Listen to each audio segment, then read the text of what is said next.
Bonjour, je m'appelle Kofi Aïga, je suis maître d'enseignement à ESAV. Alors bonjour, je m'appelle César Aguet et je suis maître d'enseignement ici à ESAV.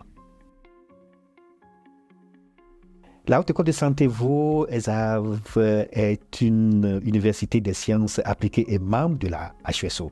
Située à Lausanne et au cœur de la cité hospitalière du CHUV, nous formons des professionnels de la santé dans 4 filières, notamment soins infirmiers, techniques en radiologie médicale, physiothérapie et sage-femme. Nous proposons aussi des formations continues, postgrade, ainsi que des formations en année prothétique santé. Nous avons aussi à disposition des prestations de services que nous donnons. Au sein de ESAV, nous avons une unité de recherche en soins qui joue un rôle pionnier dans tout ce qui est amélioration des pratiques professionnelles et qualité de soins aussi. Nous, à ESAV, nous sommes des professionnels de la santé, nous formons des professionnels de la santé et nous nous référons comme une école de référence sur le plan régional, national et international. Et nous avons suivi des formations au sein de la HESO, spécialement donc au Centre de compétences de développement professionnel que nous appelons DevPro. À cela s'ajoute à 2 formations que j'ai suivies. Il y a une qui portait sur évaluer et analyser ses compétences numériques. À l'issue de cette formation, j'ai pu identifier que je peux disposer des compétences numériques et contribuer au développement des savoirs des étudiants. Et aussi une autre formation qui concerne vraiment la réalisation de podcasts donnés par professeur Ariane Dumont. Et c'est là où j'ai encore pu prendre le devant en me disant que avec le podcast, je peux arriver à toucher les étudiants et puis à proposer des stratégies d'amélioration.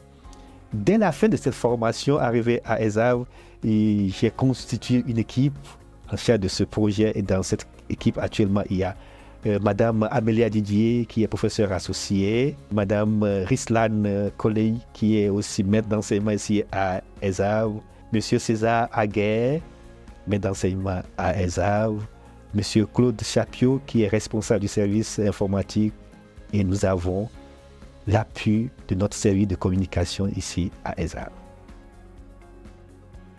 Nous savons que l'entrée en formation Betty-Ross Santé représente un réel défi pour les étudiants parce que ces étudiants doivent conjuguer et mobiliser tout un domaine d'apprentissage, que ce soit cognitif, psychomoteur et affectif. Il arrive à ce que certains étudiants travaillent à côté de leurs études. Et par moments, il leur est difficile d'allier vie privée et formation. À certains moments, certains étudiants sont stressés et se trouvent aussi dans une situation de vulnérabilité.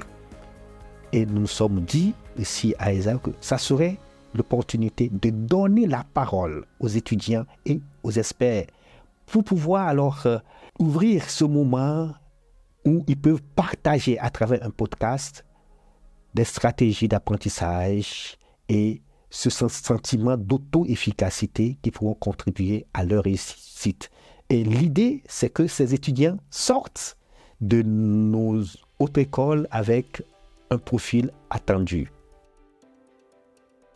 Et l'idée qui sous-tend tout cela, c'est d'arriver à ce que ces étudiants jouent ce rôle de facilitateur entre eux, passer leur stratégie amenant à la réussite, le rôle de fondateur aussi, qui est vraiment ce sentiment d'auto-efficacité qui partageront entre eux, et également ce rôle de précurseur pour pouvoir semer des choses, de bonnes choses pour la réussite de nos étudiants au sein de la HESO. Alors les étudiants, c'est vraiment le cœur de notre projet podcast ESAV Student Life. Alors on s'est rendu compte, comme l'a dit mon collègue Kofi tout à l'heure, que les étudiantes et les étudiants traversaient parfois des moments difficiles en formation et puis que ça pouvait avoir un impact notamment sur la réussite de leur formation, mais aussi sur leur santé mentale de manière plus large, avec des thématiques comme la gestion du stress, la préparation aux examens, concilier vie privée et vie formation, vie professionnelle. Et on a eu envie de leur mettre à disposition tout un ensemble de ressources pour la réussite. Ces ressources s'articulent on pourrait dire, en deux volets. Une partie importante du projet, c'est vraiment de pouvoir leur donner la parole, de pouvoir partager leurs expériences, leurs témoignages, et puis ainsi pouvoir mettre à disposition des autres étudiantes et étudiants les vécus et les ressources de chacune et chacun. Parce que tous les étudiantes et les étudiants ont des expériences préalables et ont développé des ressources. Malheureusement, souvent, ces ressources se partagent peu. Elles restent dans le cadre de l'informel ou de discussions avec certains amis qu'on pourrait avoir dans la volée. Mais là, on avait envie de proposer un médium plus formel et puis qui soit diffusé au plus grand nombre pour partager ces ressources acquises par l'expérience. Il y a un autre volet qui est aussi de pouvoir diffuser la parole d'experts qu'on a ici à ESAV, que ce soit des experts en pédagogie, en communication ou pour le soutien à l'apprentissage. Donc la visée globale, c'est vraiment le soutien à la réussite pour les étudiants.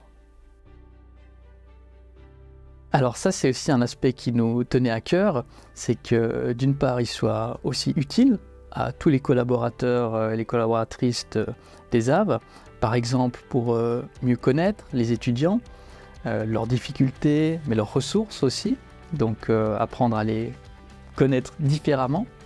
Et puis aussi un autre aspect qui était également très important pour nous, c'était vraiment de pouvoir diffuser et mettre en valeur les compétences qui sont développées ici à l'interne à ESAV. Donc on a pu donner la parole à des collègues qui sont spécialistes en pédagogie, d'autres collègues qui sont vraiment spécialistes dans les difficultés que peuvent rencontrer les étudiantes et les étudiants avec l'apprentissage. On a aussi eu l'occasion d'interviewer notre doyenne, Madame Gora Darocha, qui a pu aussi partager un témoignage et quelques stratégies. Donc c'est vraiment ces deux aspects qu'on a voulu diffuser et mettre à profit de la réussite des étudiantes et des étudiants. Il y a soit le site internet de la HESSO sur lequel le podcast est disponible, ou autrement il y a les plateformes usuelles Spotify ou SoundCloud qui est ouvert à toutes et tous. Alors vous pouvez directement écrire un mail à mon collègue Kofi Aiga qui est le chef de ce projet.